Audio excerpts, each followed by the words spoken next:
Welcome to Wellness is the New Cool, brought to you by Broco TV Productions. Join us on this transformative journey as we delve into the realms of mindset, self-reflection, growth, and transparency. Each conversation tailored to promote personal development and living in our authentic truth. Get ready to embrace a new level of coolness of your well-being. Enjoy the show. Make sure to subscribe, like, comment, and share. We all we got. You know, this is fun for me, man. Like I was, never got a chance to tell you this in person because it was recently, Cardi, but you sent me a text like a month ago. And you know, as a servant leader, man, we do work because that's where my heart is, not because we look for someone to tell us thank you or awards or things of that nature. Now, again, I can't speak for every servant leader, but I'll speak for myself, you know. So in that space, you know, we've had experiences and opportunities and exposures to many of things. But for me, it's always been the little things. It's the little things that make the big things happen. But in that text, you basically were telling me thank you. And what really got me, really struck a nerve for me was the mere fact that not that you were telling me thank you, but you were taking the behaviors and acting upon them. Like these same behaviors are showing up in your life. And for me, that's, you know, we talk about being a servant leader and having the heart of the servant. That was a gift for me. Like the mentors that I had and the stage of life I was in when I started YM4C and what my own son was going through with his own pains and woes of the world when it deals to social anxieties and things of that nature, that's what pushed me into my purpose. It's a feeling, right? It's a sense of fulfillment. But I always talk about a ripple effect.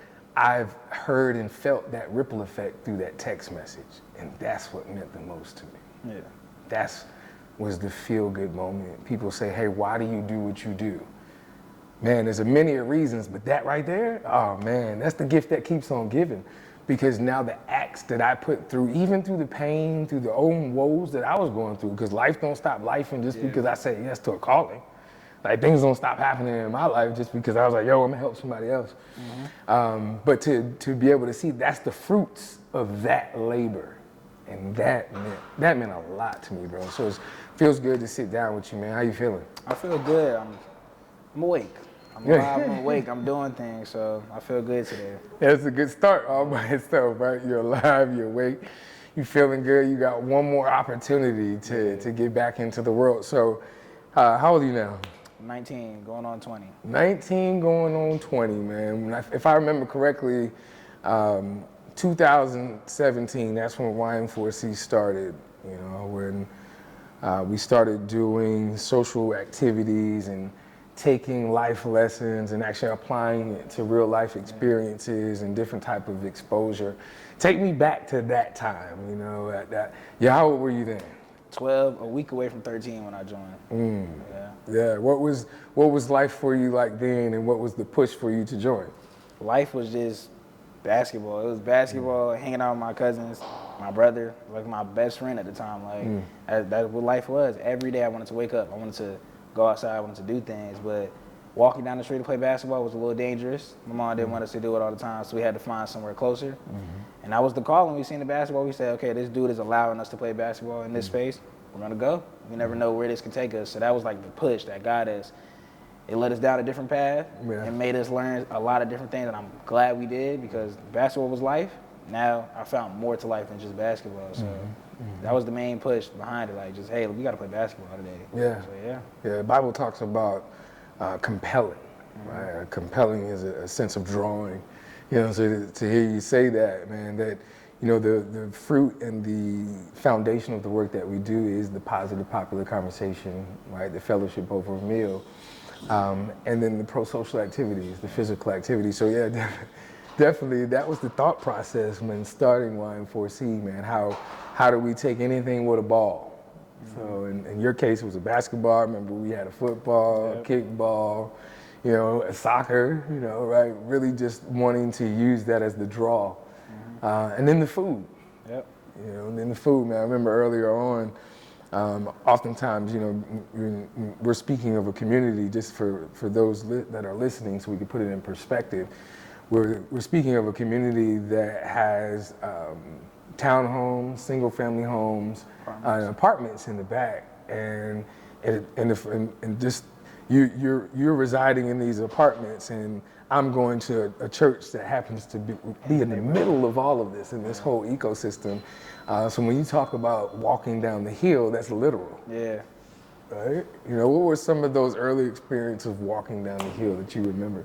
I remember the first time vividly, like just being in the house, having a flyer, and like convincing our mom, oh, this is not outside the neighborhood. We don't have to go beside a fast-moving street. Like we're just walking down the hill. Like we're walking down the street to the church right there, beginning of the neighborhood.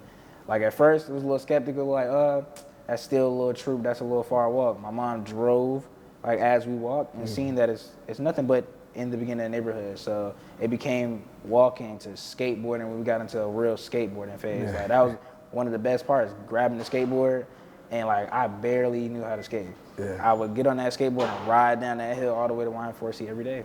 Yeah. Every Tuesday, Thursday, and occasionally Fridays we had to go somewhere too. Yeah. I'll be there. Yeah, those earlier times we were definitely doing a whole lot. One of the things that really comes to mind, especially when we were initially getting started, one of the programs that we started was to bridge the gap between young black males and law enforcement. You know, we started this thing called the barbershop talk. The beautiful, I think the sauce in that, and I'd love to hear your thoughts, is that we found a way that we can bring youth and the adults together. Yep. You know, in the same space, there be a common popular conversation and of course fellowship over a meal. And it just so happens that some of those adults happen to be in the space of a career of law enforcement. And using that as a way to breed familiarity, which breeds trust. Now, what are some thoughts or some early moments that you remember, like being in the barbershop? How did that help you as you're maturing and the things that you're doing now? I was actually just talking about this like the other day, and there was 3 main keys to why I wanted to bring this to what I do in Fayetteville. Yeah. Because one thing it taught me was that politics runs deeper than what you think. Like our perception as kids or just outsiders, we were just like, oh, the cops have to be bad. There's not a lot of wiggle room for how they act. It's not a lot. Our perception is what they're doing is wrong 90% of the time. So to hear their thoughts, see some of them that look just like us, Sure. and understand them, it was like, okay, when I go to school and I'm having these debates with people my age, I can educate them. That was the second point, like the education part of it. As a kid, I'm just seeing the news. I've never actually known what police go through in training. Yeah. I've never known how they feel on the field. I never known like how my mom or like my aunt or anybody in that position, when they're getting pulled over, how they feel. I'm just in the back seat. Yeah. I'm just watching all of this. And when I see movies about like just people getting shot or gunned down, it's like, oh, the cops have to be bad. But to sit there and educate myself, I can go to school to this 8th grade lunch table. Those are the talks. Those are the big talks, 8th grade lunch table.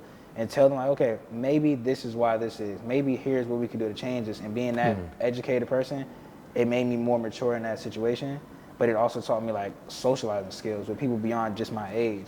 Like knowing adults that are in places that you want to be. Like I wanted to be in politics when I was younger. I thought about being a president at one point. Like I wanted to be in positions that they're in.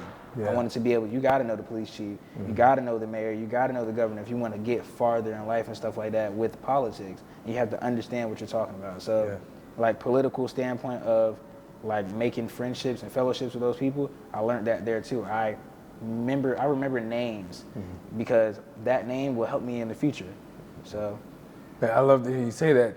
One of the taglines that we got and we live by, like we call it a mantra, is that everything starts with the conversation. Like we don't know where it'll go and where it'll grow, but everything starts with a conversation. I think we miss the boat on the conversations we don't have. My head's not cut off, is it? Nah. So I love to hear you say that, man. One of my mentors talks about, and he would use this quote. He would say, you can count the number of seeds in an apple, but you can't count the number of apples in a seed. So keep planting them. Why? Because you don't know how far out they'll grow, how tall they'll go, and the mass by which you'll touch, that ripple effect by doing that. So I pass that one on to you, man. Continue to plant those seeds, bro, because that is the space that this world needs. That is the space of change. It is, man. I look at myself as Johnny Appleseed. My grandmother took the same approach, bro. She didn't give me the address, right? She didn't say Philippians 4:13, and she didn't say all that. But what she did say to me, Cardi, is, baby, you could do all things through Christ.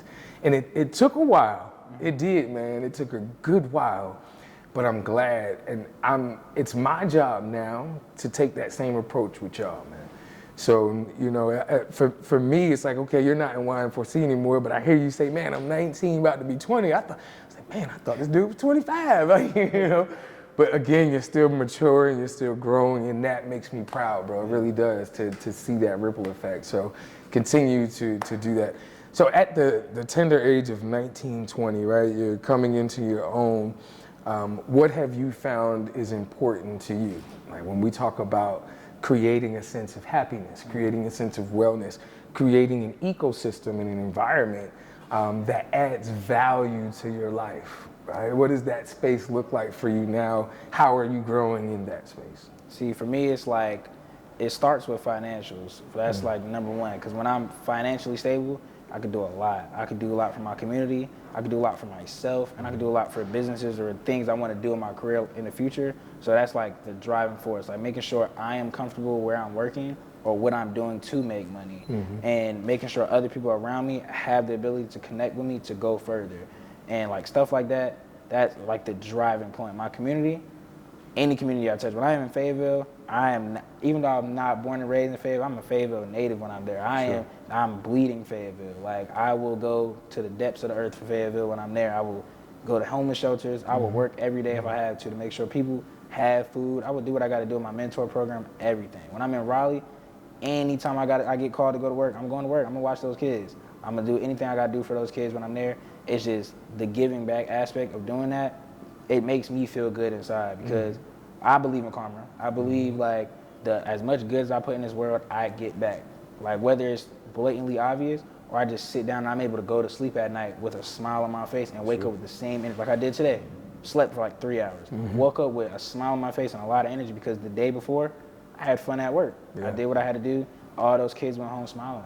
So like things like that drive me to keep pushing every day and just to keep making things better. It was a rough stint in the summertime where it was like, oh, I have no drive. I went to work and I received my drive from others. So I realized if I pour into other people how they poured into me, their life can be just as good as mine is right now at this moment. So yeah, what I'm hearing from you is a sense of fulfillment. We want to talk more about that, but we're going to take a quick break and we'll be right back. You go above and beyond for the ones you love. That's why at WellCare of North Carolina, we go above and beyond for you, with added benefits that make your life easier, like up to $450 in rewards. We even go above and beyond for your little ones, offering mentorship and leadership programs and regular sports physicals for adolescents. Learn about a health plan that offers a wide range of care for every stage of life. Discover Medicaid from WellCare of North Carolina. Editor, start right here, okay? Man, we're back on the show, man. I appreciate this opportunity to sit down with you. But before the break, we were talking a little bit more about pouring into the world and why it's so important. But I want to shift a little bit, man. Deeper question. Gotcha. So, you know, I know you're only 19 years young, man. You're at that tender age. We go back. But if you could either write a letter to your 10-year-old self or give your 10-year-old self some type of advice based on what you've lived so far, what would that be? Well, I would tell myself, like, probably to take my time growing up. Like, I feel like a lot of instances I grew up really fast, like in a lot of different scenarios. I made myself older than what I had to be, which brought a lot of stress upon me before I needed to actually stress. It helped me in some areas like school, like to worry about school early. That did help me get into college. It did help me like push myself through it. But a lot of other, I feel like I didn't enjoy life as a kid because I grew up pretending to be a teenager as a preteen or being an adult as a teenager. Like I did too much grown folks things, if I could explain that the right way. So I feel like growing up, taking your time, doing more outside of the box things. Like this year for my birthday at 19, went to the zoo for the first time. Oh, wow. For the first time. And it was like one of the funnest things I ever did. I worked with kids during the summer camp. Every field trip we did, I was a kid. When I beat them all in laser tag by 900 plus points, having the time of my life. Yeah. Like that is something I wanted to do more when I was younger, but I did more of like, oh, let me go do seminars. Let me watch. I played the game a lot. I did play basketball. It was basketball and work. I was doing basketball and schoolwork. And then when I started working, it was work, schoolwork, basketball. Yeah. Like, that's all I had. And I didn't do a lot of going out with my friends unless it was just sitting and talking. I didn't do a lot of like activities that I should have done. Yeah. So Yeah. growing up a little slower. I appreciate that, and if I can add value to it, you know, it's different strokes for different folks. I do believe there's a space and opportunity where that adds value. I also believe that, man, there's so much strength in allowing a child to grow, be a child, man, and have kid-like things. But what does it look like to have that energy and space regardless of the age, man? Like really approaching life from a big kid mentality, not from an immature sense, but man, I can laugh at myself, right? Like I don't always have to be right, you know. I don't mind being the life of the party, man, and being able to joke. Yep. And there's so much value in that, man. I do. I do also believe, as we talk about the importance of mentorship and how our relationship started in that space, that having the youth around you helps support that. It did. Yeah, it really does help support that, man. That's really awesome. So I know for me, in my household, there was some things that we didn't talk about, bro. Like whether it was feelings or emotions or money or whatever that thing was. And outside of that too, Cardi, it was so hush-hush that you better not say nothing to nobody else outside of the house either. What happens in this house stays in this house. So much so, man, here I am at 43, where I've been forced to expand that way of thinking. Why? Because the children of today aren't the children that I was back in the 90s, and rightfully so, right? With the access to information, as well as it being at your fingertips, regardless of whether that information is right, wrong, or indifferent, good, bad, or ugly, it's there. And really having to navigate how that happens, man. But I do wish that as a younger child that we talked about money more, not from a sense of a lack thereof, but an empowerment, how it could be used as a tool, and the importance of credit, which is the first word of credibility, and why that's so important and how not to get caught up in that rat race. Now, I do understand why we didn't talk about it, because we have it. And you only can talk about what it is you're familiar with. So if you're not familiar with the space, it doesn't happen. But I say all that to say this, man. 19, you know, earlier in the conversation, you talked about finance. You know, and you talked about that being a support structure and to helping to use that as a platform to help others, which is absolutely correct. But I'm curious, you know, what are some conversations that as you were growing up that maybe weren't had that you wish they were, and how has that added value to how you live your life now? And so finances was like a really strong topic in my household. We did it a lot. My mom was always on us, like, learn about credit, learn about how to save money. Even if we fell short, she was always on us. But one thing I feel like I lacked on, not per se all my siblings, they probably talked to my mom more about it, but I shied away from it for some reason. And we talk about it all the time now. But like when it came to like women or females and how to like treat them and how to like go about approaching them, dating them, and talking to them, like I went through a little minute of I was a bad boy. I was a bad dude, man. It was hide your daughters away from me. I was a problem. So like I wish instead of going through that phase, I just continue to be who I was at my root instead of getting discouraged and like becoming this other person. I became this bad person, and I couldn't even talk to my mom about it because I knew in my head like, oh, we haven't had this conversation about me dating, about me talking to girls and all these other things. But I feel like if I were to tell her what I'm doing now, she'd be disappointed. And what changed me was actually a barbershop talk. We were talking about women. We were talking about girls and relationships. And like, y'all were talking to us like, oh, y'all little kiddie relationships and stuff like that. But I took it as, okay, these people are married. These people have been together with their partners for years. Like, and like eventually that is my goal. So I have to stop what I'm doing, like not extremely fast, but eventually I have to grow up. I have to stop doing this. So having that conversation with y'all allowed me to go home and tell my mom, like, okay, I feel like what I've been doing has been wrong. I want to change. Like, how do you treat a woman? How would you want to be treated by a man if there was one right here in front of you? Like, how would you want him to treat you? Because that's how I want to treat somebody else. The same way I treat you is how I want to treat somebody else. So we had that conversation that day, and it was like, if I had this conversation more with my mom leading up to that point, I could have avoided that whole stint of being that person, you know? So that's a conversation. When I'm mentoring a lot of my boys that I mentor, that's a question I mentor high schools and middle schools. That's one of the first things they say, like, so like, I like this girl, what do I do? And I always tell them, start off respectful. And my main thing, don't lie. The lying, I feel like lying goes beyond just females and relationships. It goes beyond that, like with family, friends. You want to build connections, don't start off lying. Start off showing exactly who you are so people can love you and accept you for who you are. Yeah. So that's like my main thing. Yeah, so much strength and empowerment in knowing who you are, because it spills over into how you treat others, man. So again, man, it encourages my heart to hear that that's a space that you're living in, and that's the energy that you're bringing to the value of yourself, which automatically spills over into the world. It can't help, right? You're gonna give what you have. That's all you can give, right? Is what you have, man. So it's really encouraging to hear that you're filling your cup, because as you fill your cup, man, whoever you come in contact with, you can't help but to spill over. And then recognizing, man, those that you allow in your space, man, the value of your energy, and how others add value to that, and vice versa, and why it's so important, man. I think there's so much strength in that. Any goals for 24, man? Is there anything that, you're like, hey, what are some things that I want to accomplish? What are some things that, I want to measure and get better at? For me, from a physical standpoint, I'm proud to say, man, at 23, I dropped 30 pounds. That was my goal. I wanted to drop 30 pounds, but in 24, I want to increase lean muscle mass by 10 to 12 pounds, and then work on these hips my mama gave me, So that ultimately is the goal for me coming into 2024. Also incorporate another sense of therapy and recovery through cryotherapy. Gotcha.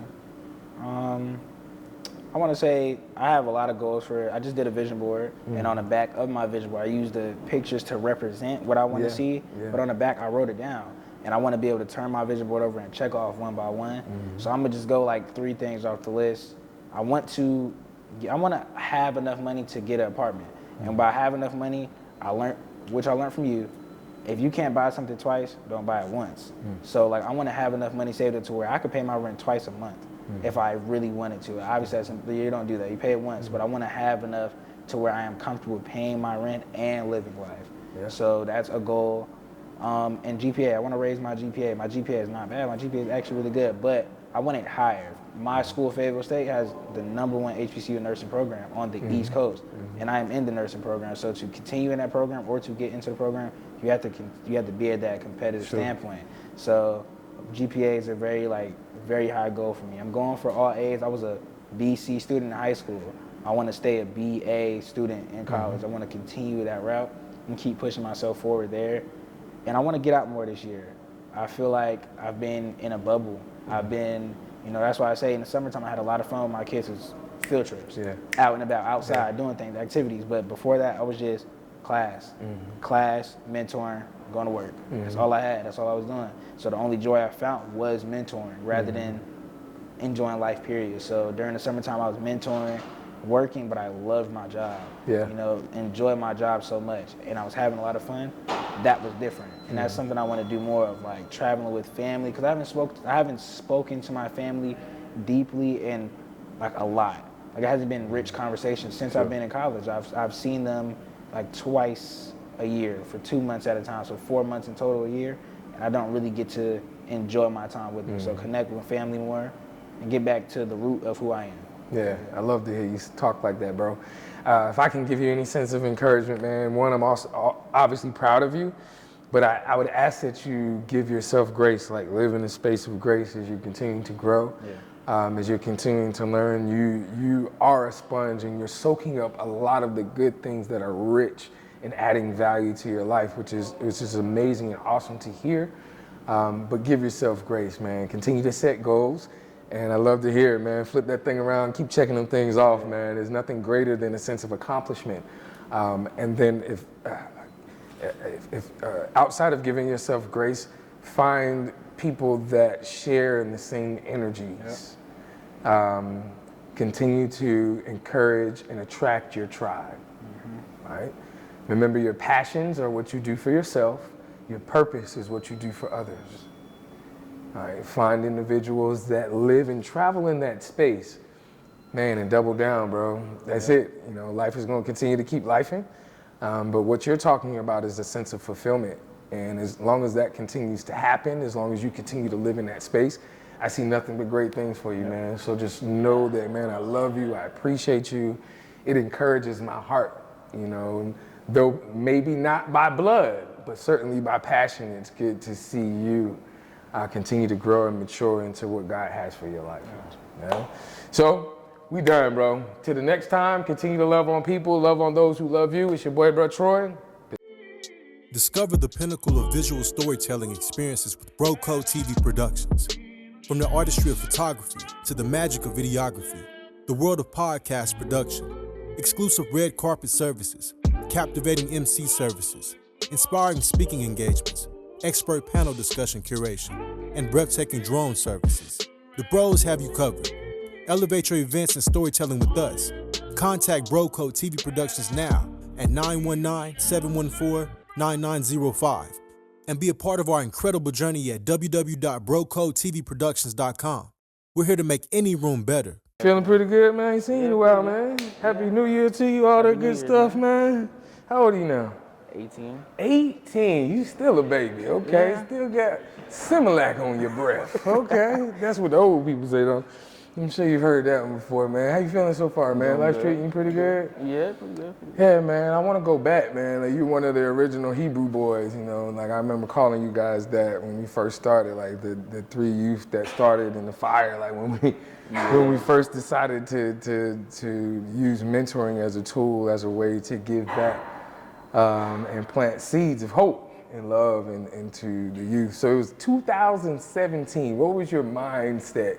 Where were you at then in 2017 that was in a space that you wanted to be part of this mentoring group? Personally, I would say like needing that role model to like keep me pushing, keep me going, pretty much. Yeah. Okay. Well, obviously you were with your brother. Did that play any role? Like, you know what I mean? Was there a sense of, okay, well, if he gonna do it, well, I'm gonna at least try. You know, Yeah. I don't know what it looks like, but I'm gonna at least do it. What were some of the earlier moments that you remember? Like, we did a lot. We've been to a lot of places. We've been exposed to a lot of places and a lot of things.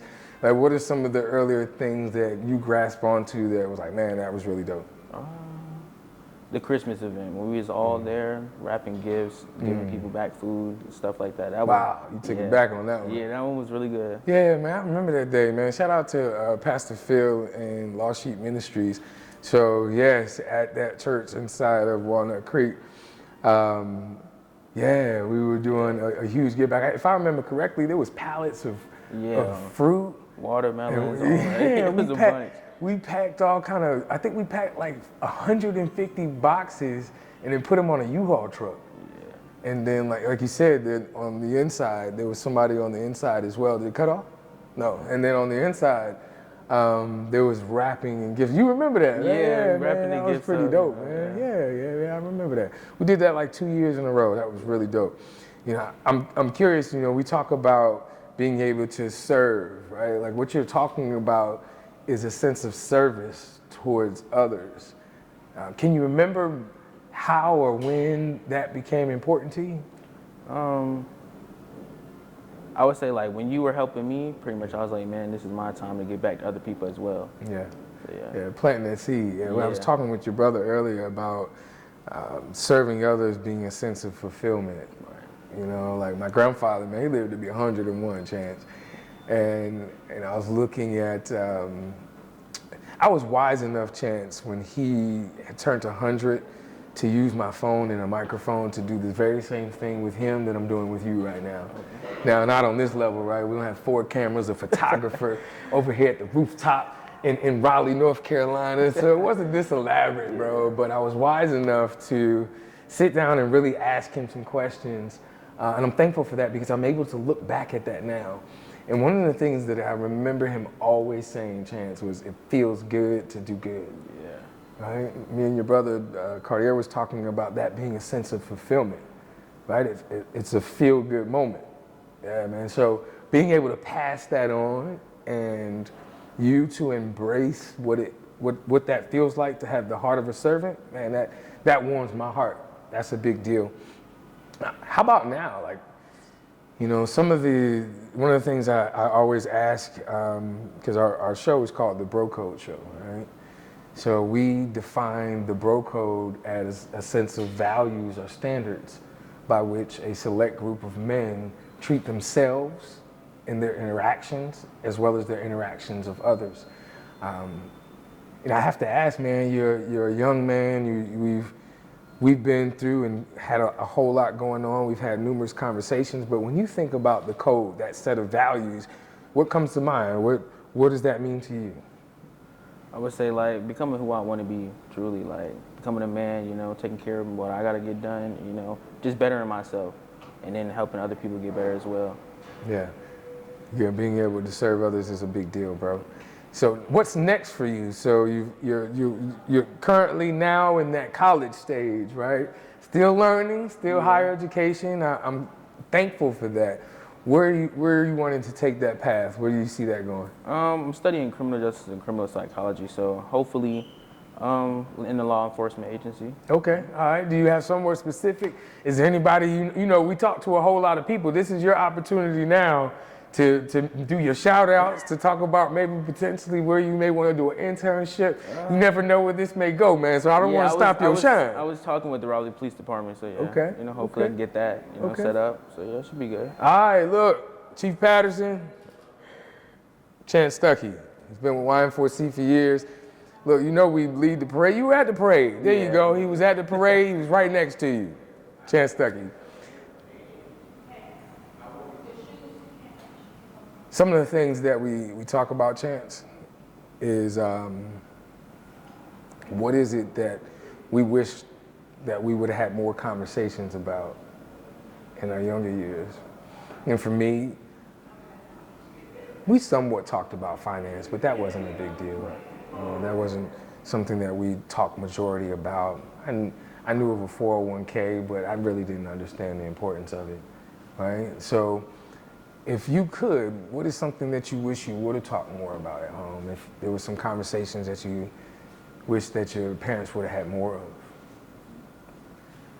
So when that comes to mind, what are your thoughts? Like, is there anything that you wish that there would have been more conversations about? I would say like emotions and like fear. Because like me, I keep my emotions in and then it just comes and bites me back, so yeah. Yeah. Yeah, pretty much like letting go and like embracing my emotions for real. Yeah, there's so much strength, man. I know me personally, I've always said that self-awareness is the greatest gift, in my personal opinion, because once you understand or appreciate, or a combination of the two of who you are, whom you are, and whose you are, like you accept. Right, wrong, and different, good, bad, or ugly, but not in a space of complacency, but in a space of growth, in a space of maturity, space of awareness. There's so much strength in that. I admonish and admire to hear you say that. Man, I ask that you double down in that space. Like, continue to pour into your cup.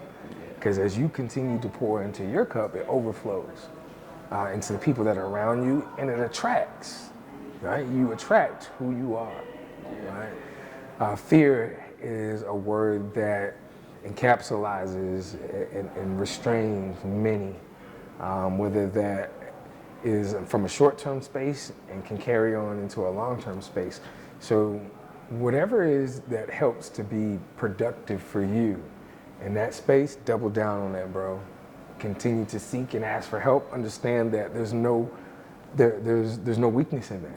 Right? I was writing the other day, I was like, man, you know what would it look like to create an ecosystem in a space where asking for help became an honor to both not just the person who's asking, but the person that's offering support. Why? Because you can ask anybody. That's true, yeah. Right? You can ask anybody. But what would it look like where that behavior became common and welcomed? Where it didn't have to look like, all right, well, he looked like he got it, but if I ask him, he gonna think I'm weak.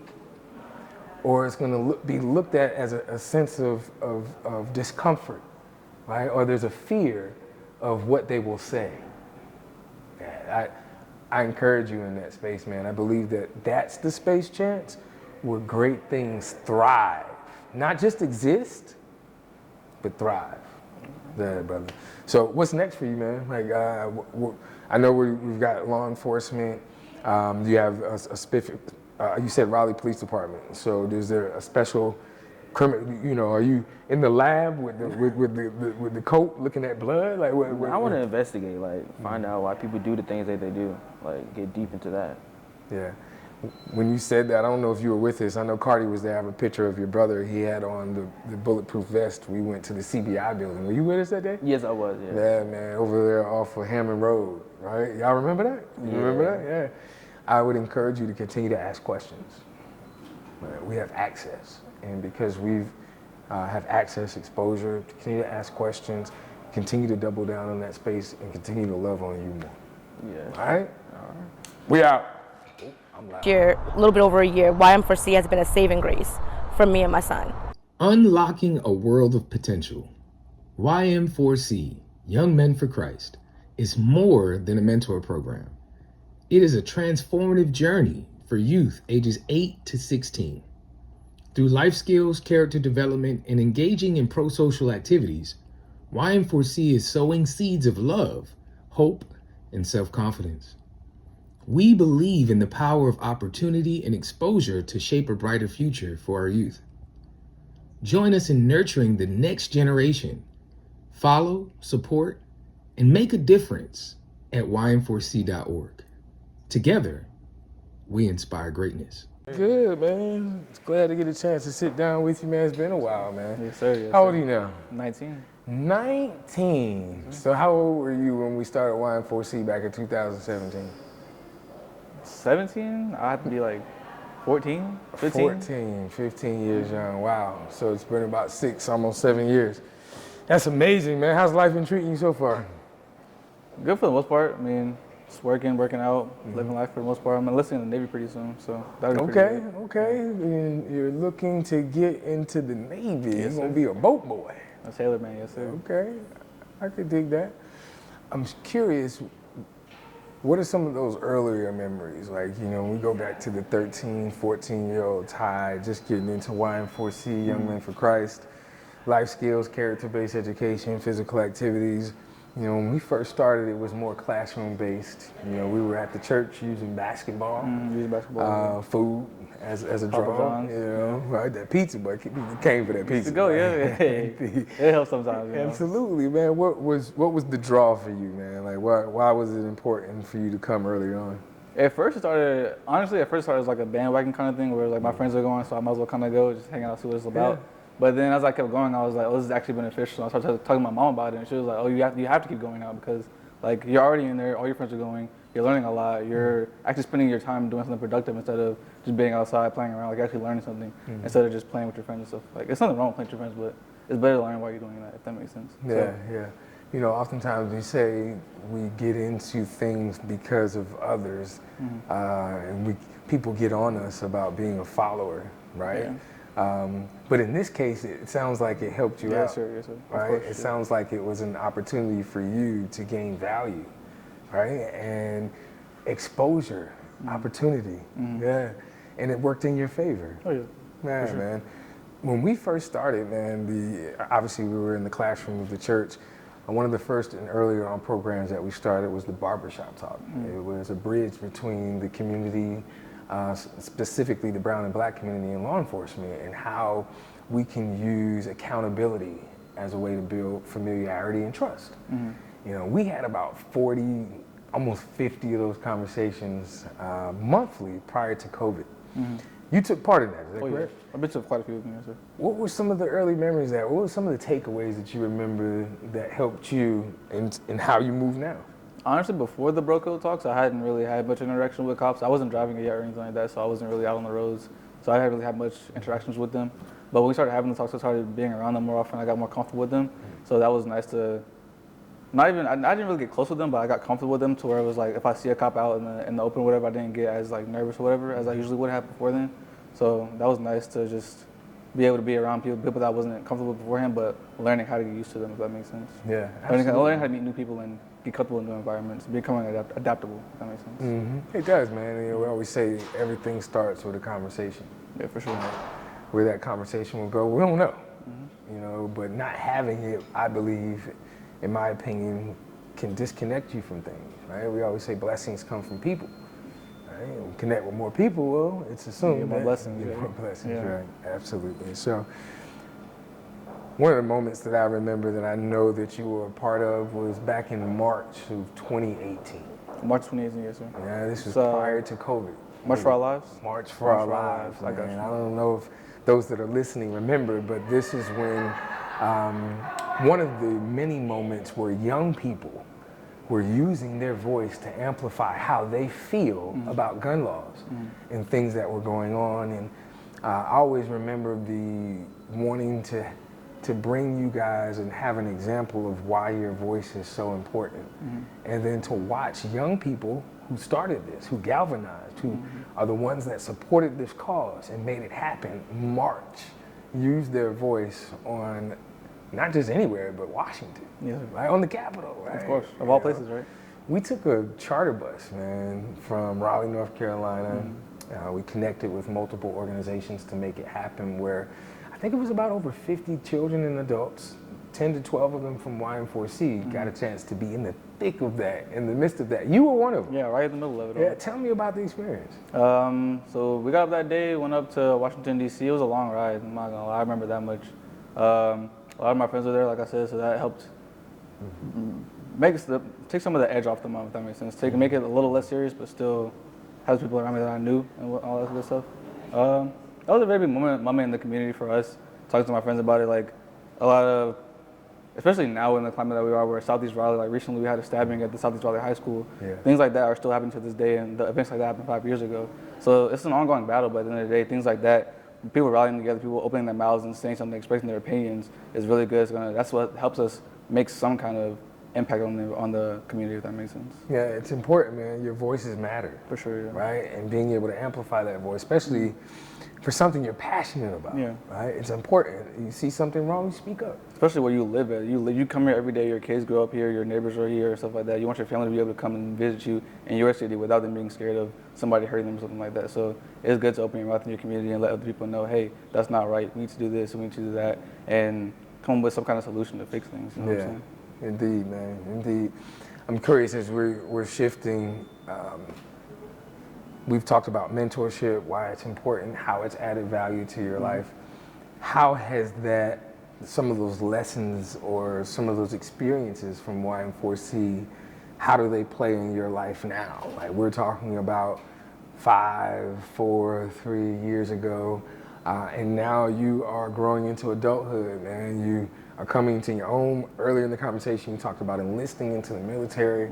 How do some of those earlier lessons play in your part in your life now? I look at it as building up a resilience, where it's like, when I was younger, my problems were, hey, my bike is broken. I can't ride my bike, you know what I'm saying? Now my problems are, hey, I need to pay bills, you know? I need to move out, I got my mom's house, let her live her own life, live my own life, go see the world, if that makes sense. Yeah. So, but you can't do any of that without things like resilience, patience, honesty, trust in people that are around you and stuff like that. You know, you need a community around you to support you and say, hey, you know what? I see these goals you're trying to do. I see you're really actually trying, putting in effort. So here, I'm gonna back you with this. I'm gonna help you out with that. Or you have a neighbor say, hey, you know, I know you need a ride here, so I'll give you a ride real quick. You know what I'm saying? Something like that. Something small to help you move forward. It's a collection of small things building up into something big. You can try and go to YM4C and get a lot out of it in one visit, but it's better to take your time with it and really break it down step by step, as opposed to trying to do everything at once. Yeah, if I'm hearing you correctly, and please correct me if I'm wrong, a support system. Yes, sir. That's what I'm getting down to. Yes, support system. You need that. Having a support system is so important. Yeah. It really is on all levels, right? And how that helps you. Again, I was talking with Chance earlier about why there should be no fear in asking for help. But oftentimes we've created a sense of fear around that, where it takes a piece of the person asking, or there's a sense of shame for asking in the first place. But if we can get past that, if there's a way that we can create an ecosystem where those behaviors become common and welcomed, that I think there's something special and some really awesome things that can not only exist but thrive. So I encourage that in your life. I encourage you to continue to find. I'm also hearing, and we were talking about earlier, that tribe. Oh yeah. Man, having those people, those ride or dies, if you may, that can support you without judgment. Of course, yeah. People that are always in your corner no matter what. That unconditional love. We don't get that. Honestly, I feel like that's something we're really lacking in the community is unconditional love. People truly caring about somebody else regardless of what they have to offer or something like that. You know what I mean? Because even in my own friendship, sometimes I can see sometimes where, hey, I'm trying to help my friend out, but they don't want that help, whatever. So it's like, well, I want to help you, but how do I help you? So there's two sides to the same coin where you might want the help, but you might want to help somebody else, but they don't want the help. But then you also might need help, but nobody wants to help you. So it's two sides to the sword, I guess, if that makes sense. Right, it does make sense, man. And again, pouring into you and making sure that self-worth piece, that awareness piece, that becomes value to you. Like, what space do you provide for yourself for happiness, right? Not waiting on someone else, or not saying that the validity of someone else is what creates that space of happiness, but you being able to create that consistently in a healthy way for you. And earlier in the conversation, you used working out. So I too used that same space. I had to find value in wanting to be my best version of myself physically. Yeah, there's something weird about seeing yourself in that most raw state of just raw power, just being your best self, doing all you can to just move that way, if that makes sense. Like, it's very empowering, but also like scary at the same time almost. Like, wow, I didn't even know I could do that kind of thing, you know? I think there's a lot of empowerment in wow moments. Yeah, and it makes you, if you look at it, I like the gym because you can look at the gym as real life at the same time. Where yesterday I was at the gym, right? I hadn't worked out in almost 4 months because I was out with friends and stuff like that. I was just living my life personally. So I got back into the gym recently, and I was doing the leg press, and I got 6 plates on the leg press. And usually before that, before the 4 months break, the most I could do was like 4 plates. But this time I got 6 plates. So I was like, what in the world? Like, I was actually like, should I try 7? But I was like, no, I'm not even gonna do all that. Like, there's something, you gotta be humble a little bit, you know? But at the same time, it shows you like, well, if I can do this, if I can do 6 plates after waiting 4 months in the gym, what could I do in real life? Like, could I actually move out in 4 months? Could I be able to have a girlfriend in 4 months, something like that? Like, could I buy a car in 4 months? Like, what could I get done in 4 months that I haven't been doing? You know what I'm saying? I love that, because a man without a plan plans to fail. So I want to encourage you to live in that space, right? You've heard of SMART goals, but what I'm hearing you is okay, well, if I could do this, and how can I take that same energy and apply it to this? Other parts of my life. Right? And what does it look like now to learn from this space? Maybe this didn't work out the way I wanted it to work out. However, there's a lesson in a so-called loss, right? And if I can live in that space to always take that lesson, then I've gained something that I can move forward with. For sure. So we talked about the household. You know, I've asked your brothers this earlier in the conversation. Our show is called the Bro Code Show. You know, we talk about that code being a set of standards or values that we treat ourselves as well as others, and it spills over into the world, right? But we hold ourselves accountable to that. So it's not just what the show is called, it's our lifestyle. Yeah. What does that mean to you? Like, when you hear that word, the Bro Code, what does that mean to you? How does that add value to your life? To me, it comes, like you said, to my brothers. Like, these are people that I've been around my whole life. Things that we experienced, things that we didn't know we would ever experience together. Things you wouldn't expect to experience together, but you still do, and you power through it. Like, yeah, everything's not gonna be easy. Your friend might need help. You know what I'm saying? Your friend might be lacking or whatever. But in our Bro Code, we don't leave each other behind, to say the least. Like, there's no, oh, I don't got it. We all got it. You know what I'm saying? If I got it, you got it. If you got it, I got it. If that makes sense. Yeah. So, I guess what I'm trying to say is, like, everybody has their own Bro Code, but the Bro Code is still the same throughout different friend groups, if that makes sense. That's it, depending on who's in the ecosystem. I love that he say that. So it's myself, Bro Smith, Bro Kirk. I was having a conversation with Bro Smith. He is our mastermind for finances. When it comes to money, when it comes to investments, that's something that he's thorough in, he's well versed in. If I wanted some mentorship, or if I wanted some advice or some words of wisdom, I would go to him. Well, one of the things that he said, matter of fact, we were right across the street from here at Union Station when we were having this same conversation. One of the things he said, man, as a code or as a friendship, I've always had the mindset is if I have it, you have it. Right? It's not a me thing, it's a we thing. And those are the type of people that are few and far between. So I encourage you in that space. Like, double down on individuals that love on you. Not that you can't love on others that don't, but double down on that And the space. ones that love you back, yeah. Right? Double down on that space, because those are the individuals that, regardless, right, wrong, indifferent, good, bad, or ugly, one, that you're willing to allow them to check you. And many of people will check you, Yeah. right? But you allow them to do it, meaning that it doesn't come from a sense of, oh man, who you think you're talking to? Yeah, But you know what? Maybe there's some truth in. You actually listen because you know this person cares about you. Consider. And their advice There you go. You consider the words that they share with you, right? That you'll allow that to resonate on your soul just for a moment, and then get to a place now where that's reciprocated, right? Fair exchange, no robbery. Right? What's one of the things that you wish you would have learned more of when you were young? Or what are some of the things that, you know, man, I wish we would have talked a little bit more about this in the household, or I wish I would have had somebody to tell me a little bit more about this or that? Chance brought up, what was it? Emotions earlier. I think that's a cornerstone, at least. Finances, physical fitness, and just general interacting with people. Like, you can't interact with everybody the same, but you also don't want to be not authentic. You still want to remain authentic at the same time. So how do you keep that balance of like remaining authentic but still catering to different kind of people? If that makes sense. It does, man. Absolutely. So what is it in finances that you would want to learn more in? Is there a space that, you know, hey, though I didn't learn this as I'm younger, this is the space that I want to learn more about? Taxes, insurance are the main two for me right now. But really everything, because you never know everything about money. There's always another little subcategory down here of like subset B or whatever. Like, I don't know, there's always something small that you miss about money. There's always some kind of detail here or there. You never have the whole piece. So that's why it's good to have, again, community. Yeah. So you don't need to know everything yourself. Indeed, you don't know what you don't know. It's amazing that you say that with taxes, because I remember in my early 20s thinking back, I didn't even know I had to pay those.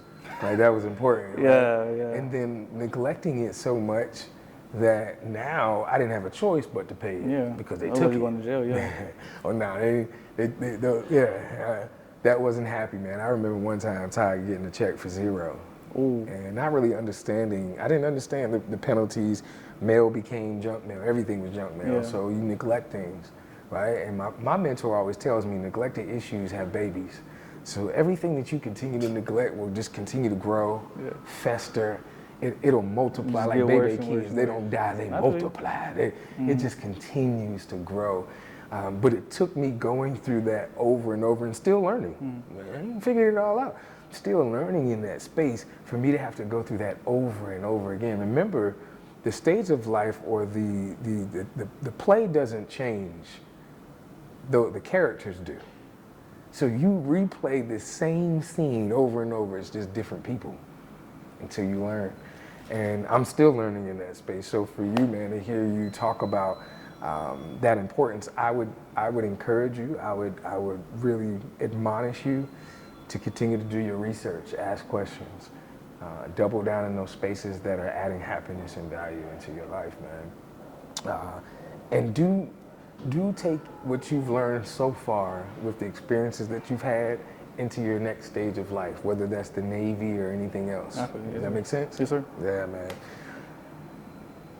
What words of wisdom would you give your 10-year-old self, man? Like, matter of fact, I got a better one from you. You have a younger brother. Oh. Right? Yeah, yes, sir. You know, let's make believe that was you. Like you had an opportunity to relive your life through your younger brother. What would you tell him? Pay attention, man. That's what Mama told me my whole time growing up, but I never paid attention to it. So I'm gonna same thing to him, pay attention, bro. Like, if I had done that a lot younger, I would be in a lot better position than I am right now. Pay attention, right? It's short, simple, sweet, but it just makes sense. Or just pay attention, and then once you made a decision on something, actually follow through on it. Like, be committed to the decisions you make. Follow through. Follow through, yeah. Yeah, man. Because I've had a lot of ideas and decisions and things that I've started but never followed through on. And I've looked back, like I have cameras in my room that I've always wanted to start recording with and never did. And I was just like, dang, like if I actually see that serious, like could I be on my own right now? Could I be living by myself right now? Not really worried about a whole lot, but I don't know. I never went down that road, so I won't know. It's funny you say that, man. One of the mantras we have many, you'll hear it throughout the show in our conversations when we sit down with people, is execution is the difference maker. Like, many people talk, but last time I checked, Ty, talk is cheap and it's on sale on aisle 4 at a discount. I didn't know that. So, execution, bro. Like, it's easy to say that you want to do something. It's easy to say, man, I didn't correct Chance earlier. I didn't even correct Cartier earlier, but words do matter. And I don't hope anything. You know, I'm going to do this. This is what I'm going to do. Speak This like, is what I'm going to accomplish. I don't, hope is for suckers, right? I know who I am. So this is what I'm going to accomplish.